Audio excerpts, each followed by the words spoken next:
다시 한번 인사하는데 믿음이 곧 순종입니다 라고 인사했으면 좋겠습니다.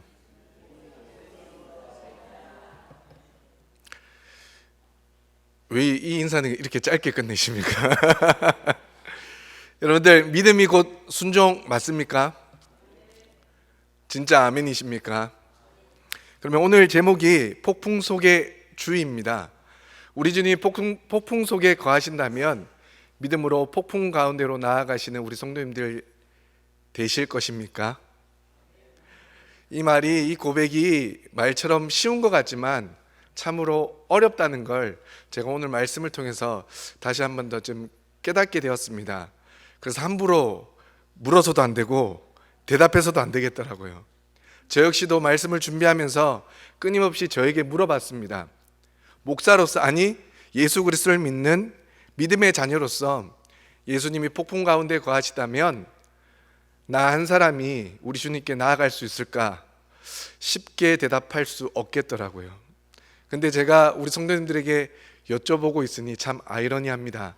하지만 오늘 말씀을 통해서 폭풍 속에 계시는 우리 주님께 나아가야 하는 이유와 그리고 그렇게 살아가야 되는 목적을 우리가 함께 깨닫길 소망합니다.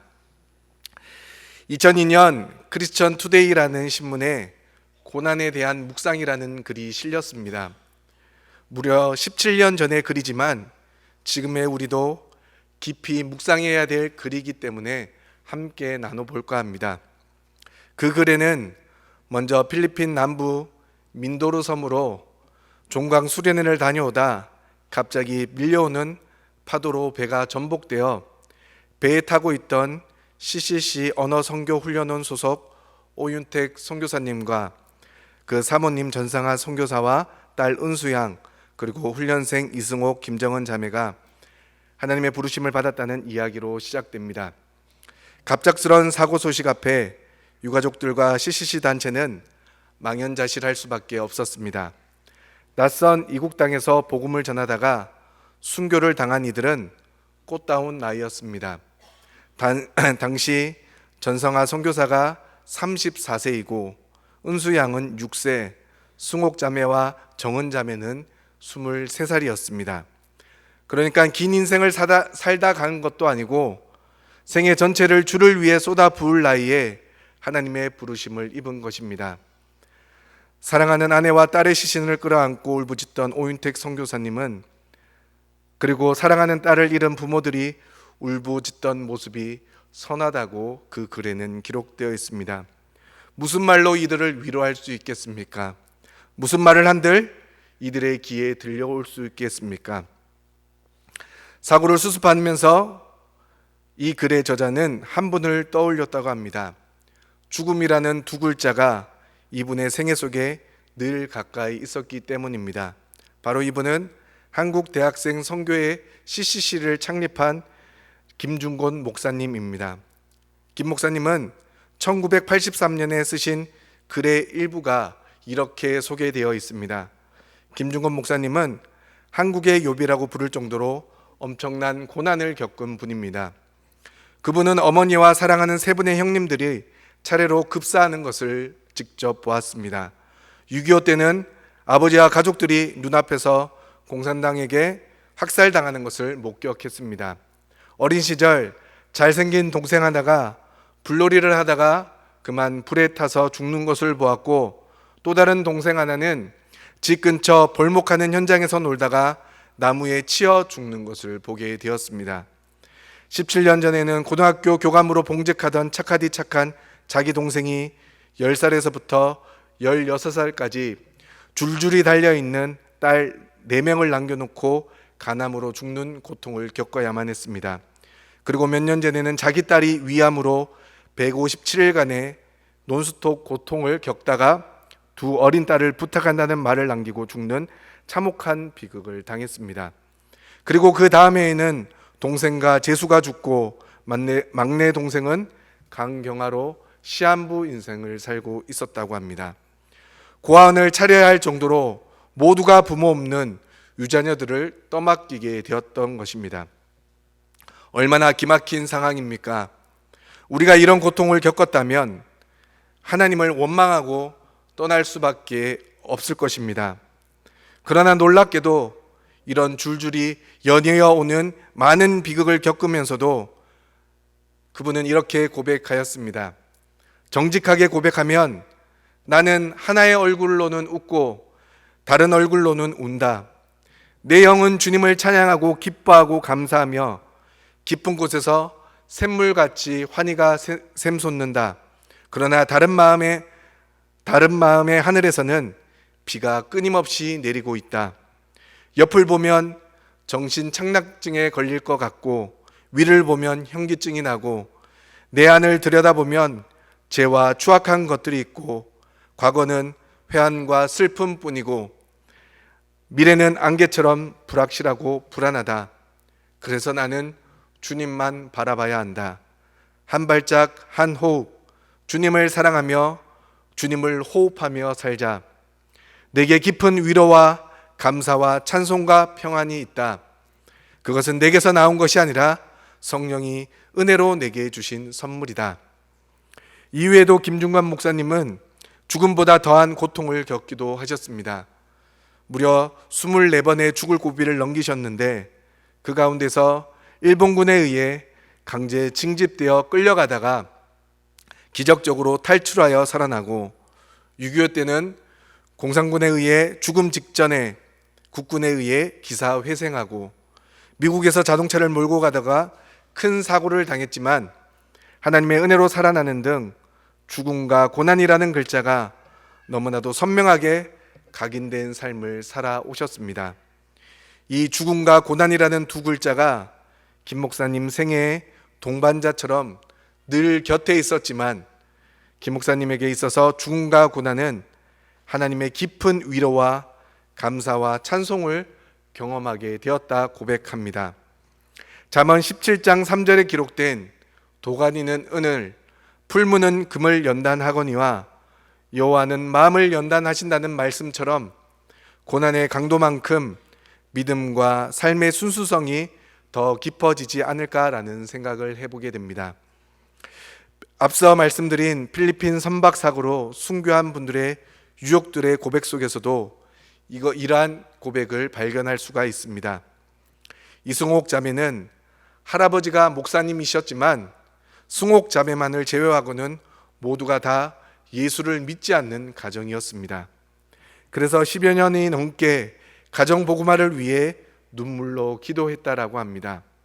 그런데 부모가 필리핀 사고 현장에 가서 딸의 활동을 들으면서 내 딸은 나보다 훨씬 더 높은 경지의 삶을 살고 갔다라고 어머니는 고백했다고 합니다.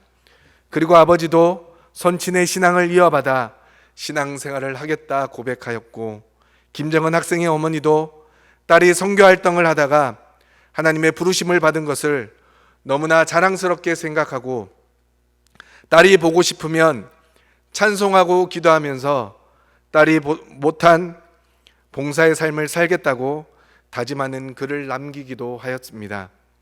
정은자매 아버지도 신앙생활을 더 열심히 하겠다고 다짐하고 사랑하는 아내와 딸을 잃은 상황에서 학생들을 구조하기 위해 애쓴 오윤택 선교사님의 미담은 언론에 알려지면서 세상 사람들에게 큰 감동을 주었습니다. 죽음의 문턱에서 살아남았던 학생들은 제2의 인생을 더욱 값지게 살 것을 다짐했습니다. 고통스러운 삶의 현장을 지나온 사람들은 마음이 가난해지고 믿음과 정신의 키가 한자나 쑥 자라나는 것을 볼 수가 있습니다. 그리고 결국에는 합력하여 선을 이루시는 하나님의 놀라운 계획을 우리는 발견할 수가 있습니다. 그렇기 때문에 절망과 슬픔 속에 한없이 빠져 있지 않을 이유가 여기에 있는 것입니다.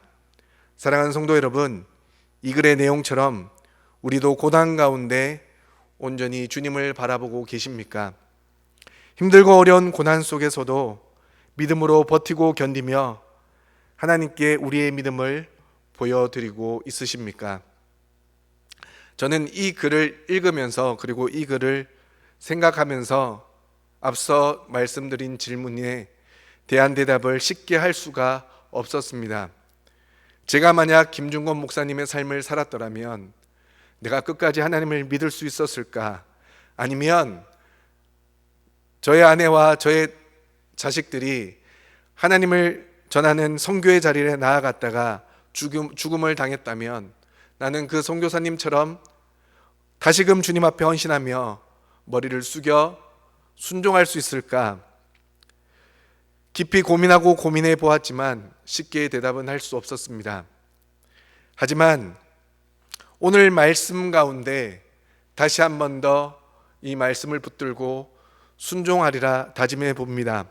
왜냐하면 오늘 본문 말씀도 이와 같은 말씀을 이야기해 주고 있습니다. 오늘 말씀은 물 위를 걸으신 예수님에 대해 소개해 주고 있습니다. 그리고 오늘 본문 말씀은 오병이어 기적이 있은 직후에 일어난 사건입니다.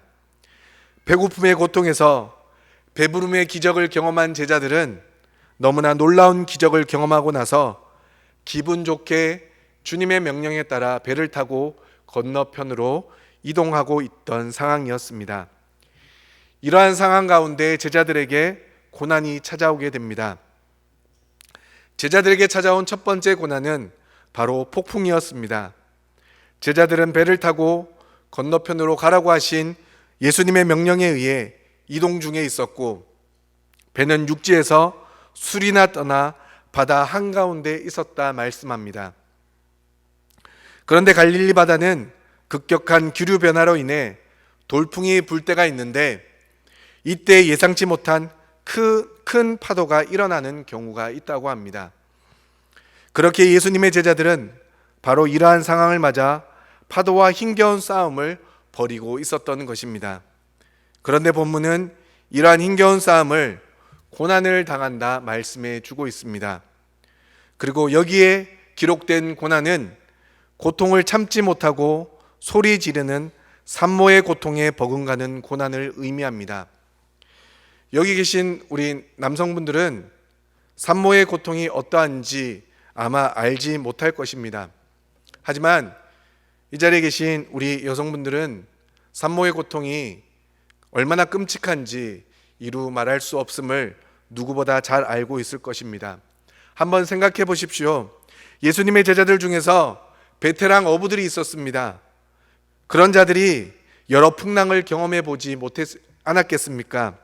그런데 오늘 본문에 기록된 풍랑은 그 고통을 참을 수가 없어서 소리 지를 수밖에 없는 산모의 고통과 같다라고 이야기합니다.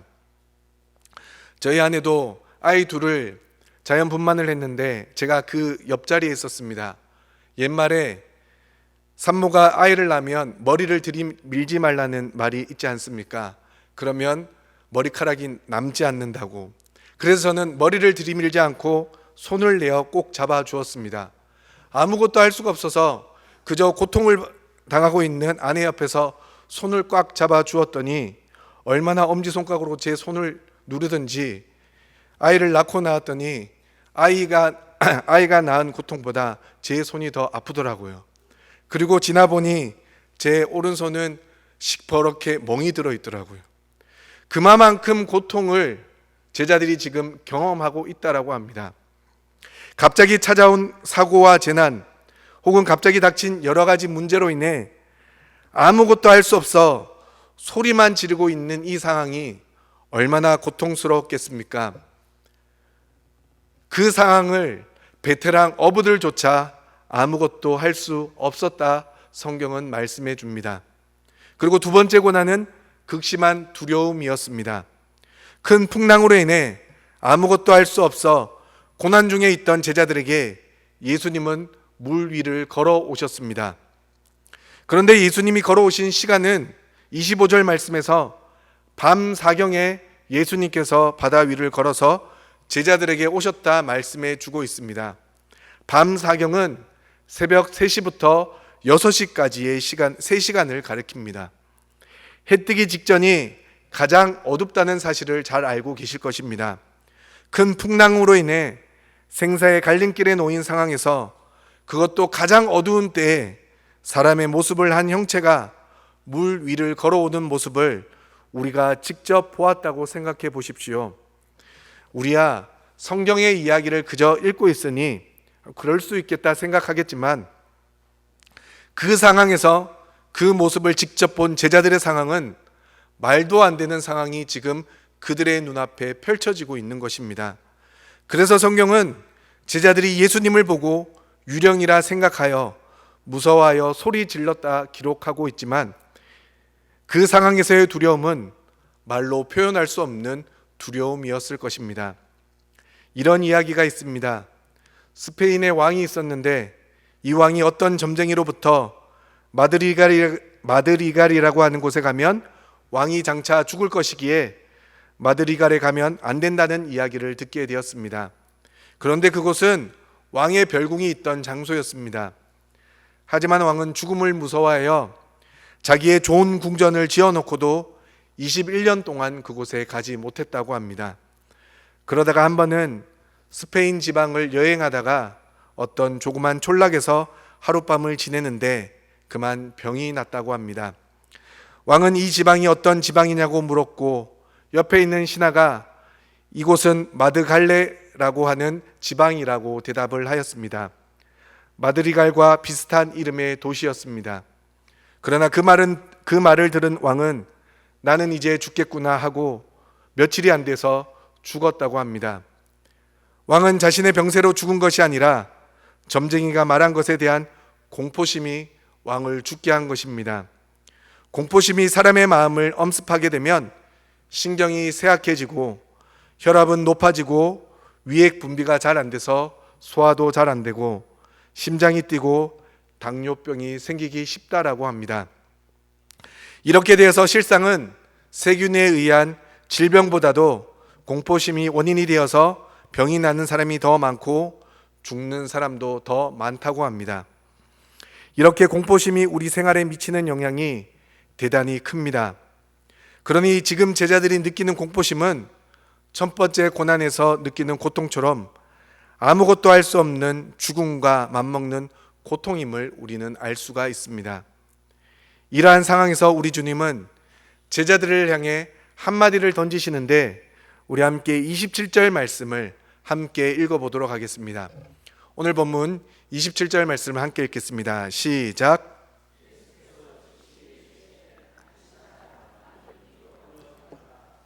아멘. 헬라어 원문을 보면 안심하라는 말이 용기를 갖다, 담대하다, 위로하다는 뜻을 가지고 있습니다. 그리고 또한 이 단어의 헬라어 문법을 보면 현재 명령형으로 쓰이는 단어입니다. 헬라어에서 현재 명령형은 계속 반복되는 동작을 명령하는 경우에 사용되는 것이기에 본문은 너희들은 지금부터 계속하여 용기를 갖고 즐거워하라는 말씀입니다. 환난 가운데 예수님을 만나게 되면 그때부터 계속적으로 영육 간의 즐거움을 누리고 담대함을 가지라는 것이 바로 안심하라, 이 말씀인 것입니다. 더 구체적으로 생각해 보면 풍랑의 고통과 두려움으로 인해 죽을 것 같은 고난이 닥쳐와도 모든 문제의 해결자 되시며 보호자 되시는 예수 그리스도에 대한 믿음을 계속 가지라 명령하는 것이 오늘 27절의 말씀이라는 것입니다. 제자들은 항상 풍랑이 있는 바다와 같은 세상을 바라볼 때 두려움에 떨었고 또한 두려움에 떨 수밖에 없는 존재였지만, 그 가운데서 예수 그리스도를 바라볼 때 그 두려움에서 즉각 벗어날 수 있는 위로와 확신의 말씀이 바로 안심하라, 나니 두려워 말라라는 선포인 것입니다. 그러므로 우리가 함께 읽었던 이 말씀이 우리 성도님들의 삶에 언제나 선포되어지는 말씀이 되어 어떠한 상황에서도 임마누엘 되시는 하나님이 우리와 함께 하심을 믿음으로 위로받으시고 그 믿음을 계속해서 이어나가시길 간절히 소망합니다. 왜냐하면 본문에 기록된 고난 속에서도 예수님의 말씀으로 위로받고 확신을 가진 제자가 있었기 때문입니다. 분명히 예수님의 말씀이 있기 전까지는 모든 제자들은 극심한 고난을 당했고 무서워하여 소리 질렀다고 말씀합니다. 그런데 예수님의 선포 이후에 제자들 중 베드로는 예수님을 향해 주여라고 고백하고 있습니다. 이 고백은 뒤에 나오는 주여 만일 주님이시거든이라는 말 때문에 바다 위로 걸어오시는 존재가 예수님이 아닐까 하는 의심의 고백으로 오해하는 경우가 많습니다. 하지만 베드로가 외친 주여라는 고백의 원어는 상대가 예수님이라는 사실을 확신하고 있는 상황에서 외친 고백인 것입니다. 그리고 예수님을 부르는 이 고백을 통해 예수님께서 명하시기만 한다면 자신도 예수님처럼 물 위를 걸을 수 있다는 확신으로까지 발전하게 됩니다. 그러므로 우리는 너무나 극심한 고통 가운데 그 가운데 변화된 베드로의 시선에 집중할 필요가 있는 것입니다. 베드로의 첫 번째 시선은 풍랑 속에 계신 예수님을 바라보았습니다. 베드로는 고난 중에 있는 자신들에게 예수님이 유령처럼 물 위를 걸어오심을 보게 되었습니다. 그리고 그런 예수님을 향해 만일 주님이시거든 명하사 물 위로 오라 요청하고 있습니다. 그리고 예수님은 오라 명하셨고 베드로는 물 위를 걸어 예수님을 향해 한 걸음씩 발을 떼어갑니다. 그렇다면 베드로가 풍랑을 뚫고 예수님께 가고자 했던 이유가 무엇이었겠습니까? 그 이유는 바로 그 풍랑 가운데 예수님이 계셨기 때문입니다. 많은 사람들은 우리가 하나님을 믿으면 깊은 풍랑을 물러가게 하셔서 우리를 인도하실 것이라 믿습니다. 모든 고난이 오기 전에 혹은 우리가 고난으로 고통을 당하기 전에 예수님이 우리를 지켜주실 것이라 생각합니다. 쉽게 말해 예수님 믿으면 우리의 삶에 고난과 고통이 없이 늘 기쁘게만 살아갈 것이라 생각합니다. 물론 완전히 틀린 말은 아닙니다. 하지만 우리가 더욱더 정확하게 알아야 할 것은 우리 주님은 우리의 인생에서 우리의 풍랑을 없애주시는 분이 아니라 그 풍랑 가운데 함께 하시며 우리의 고난에 동참하시면서 폭풍 속에 있는 주님을 바라보도록 인도하는 분이시라는 것입니다. 그러므로 주님이 계신 곳이 풍랑이 있는 거친 바다 한가운데라 할지라도 우리는 그곳으로 나아가야 하는 것입니다. 왜냐하면 우리 주님이 그곳에 거하시기 때문입니다. 그러므로 우리의 인생과 믿음에 풍랑이 없다는 것은 거짓말입니다. 우리 주님은 풍랑 가운데도 거하실 때도 있으시기 때문입니다. 따라서 우리는 풍랑과 같은 삶의 고통으로 너무 힘들 때 무조건 풍랑이 없어지게 해달라고 기도하는 것이 아니라 풍랑 속에 거하시는 하나님을 온전히 바라볼 수 있도록 함께 기도하는 은혜가 있길 소망합니다. 그리고 그곳이 풍랑 속이라 할지라도 우리 주님이 그곳에 계시면 순종하며 그분 앞으로 나아갈 수 있는 믿음이 있길 소망합니다. 베드로의 두 번째 시선은 현실의 바람을 보고 무서워하였다라는 것입니다. 풍랑 가운데 계신 예수님을 향해 대단한 믿음의 고백으로 나아가던 베드로는 자신의 주변으로 부는 바람으로 인하여 두려움을 느끼게 되었습니다. 그리고 그 두려움으로 인해 다시 물속에 빠지게 됩니다. 이는 우리가 예수님을 향해 우리의 믿음으로 날마다 걸어가지만 내 주변 현실의 문제로 예수님을 온전히 바라보지 못하고 나만의 현실의 문제에 빠져버리는 경우가 있다는 것을 말씀해 주는 것입니다. 베드로는 주님의 명령에 물 위를 걷는 기적을 경험했습니다. 하지만 그것도 잠시 무서운 바람이라는 현실 앞에서 주님을 놓치게 되므로 현실의 고통 속으로 점차 빠져버리게 됨을 본문은 우리에게 알려주고 있습니다. 멕시코에 있는 인디언의 한 부족의 말엔 믿는다라는 단어에 순종하다라는 뜻이 포함되어 있다라고 합니다.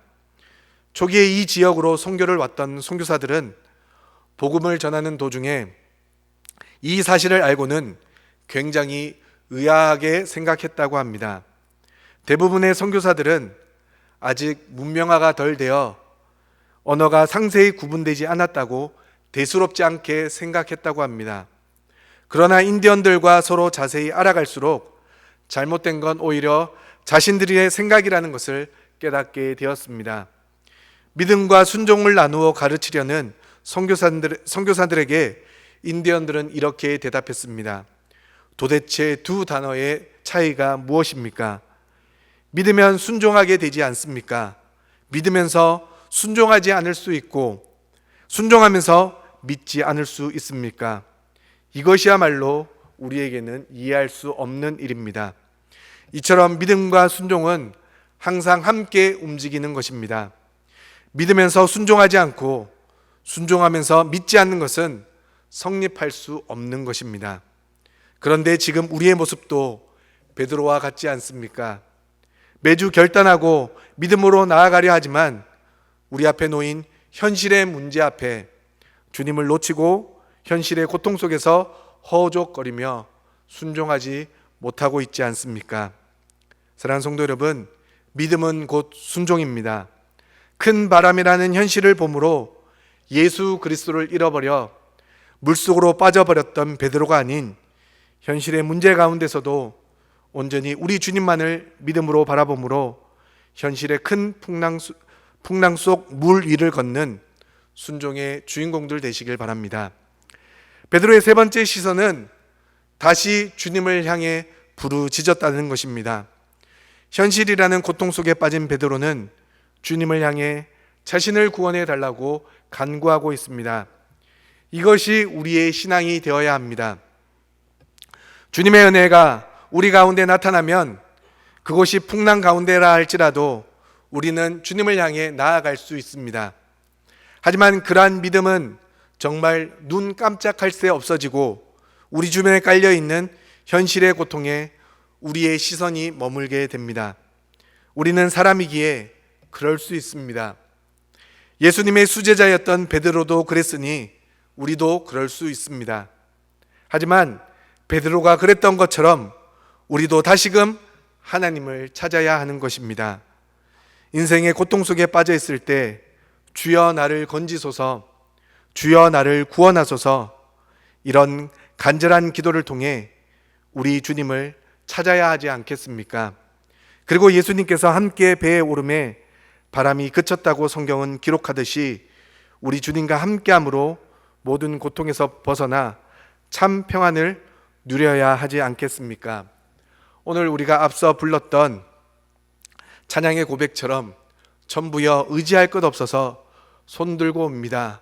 우리 주님 앞에 나아갈 때 우리의 모습은 언제나 아무것도 할 수 없어서 두 손 들고 우리 주님만 바라보며 주여 나를 구원하소서, 나를 건지소서, 이러한 고백밖에 할 수 없지 않습니까? 하지만 우리 주님은 그 한마디의 고백으로 인하여 손을 내미사 베드로의 손을 잡아 배 위로 올려주셨습니다. 이것이 우리 주님의 사랑입니다. 그리고 이것이 우리 주님의 은혜입니다. 아무리 우리가 믿음이 강하다 할지라도 인생의 고통과 어려운 문제 앞에 날마다 깊은 수렁으로 빠져들고 있을 때 우리는 우리의 힘으로 그 수렁과 그 고통에서 벗어나려 하지 않습니까? 그런데 우리 주님은 베드로의 모습을 통해 너희가 할 것이 아니라 너희가 할 것은 오직 주를 향하여 주여 나를 구원하소서라고 고백하는 것이라 말씀해 주고 있습니다. 그리고 우리가 그렇게 주님께 부르짖을 때 우리 주님은 손을 내미사 우리를 건져 주신다. 오늘 본문은 우리에게 말씀해 주고 있습니다. 사랑하는 성도 여러분, 많은 사람들은 오늘 본문 말씀을 물 위를 걸으신 예수님의 기적에 초점을 맞추고 있습니다. 그리고 그 기적과 동일한 기적을 경험했던 베드로의 기적에 초점을 맞출 때가 있습니다. 그래서 세계 이색 대회 가운데 물 위를 걷는 대회도 있습니다. 바로 본문의 말씀을 기초해서 여러 도구를 만들어 물 위를 누가 잘 걷는지를 겨루는 대회입니다. 하지만 오늘 본문에서 말씀하고 있는 것은 예수님이 물 위를 걸으신 기적도 아니요 베드로가 물 위를 걸었던 기적도 아니라 바로 예수님이 보여주신 행동에 있다라는 것입니다.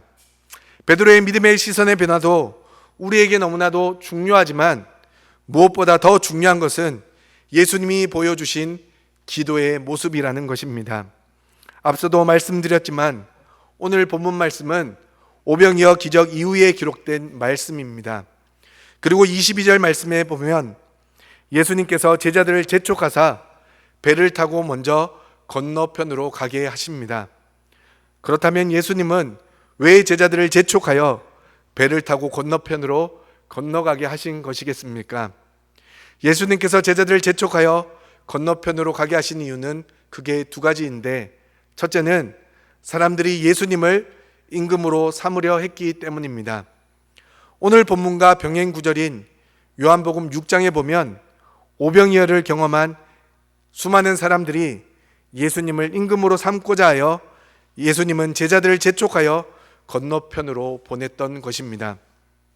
왜냐하면 이스라엘 백성들이 이러한 마음을 제자들이 알았다면 아마도 제자들이 더 앞장서서 예수님을 임금으로 삼으려 했을 것이기 때문입니다.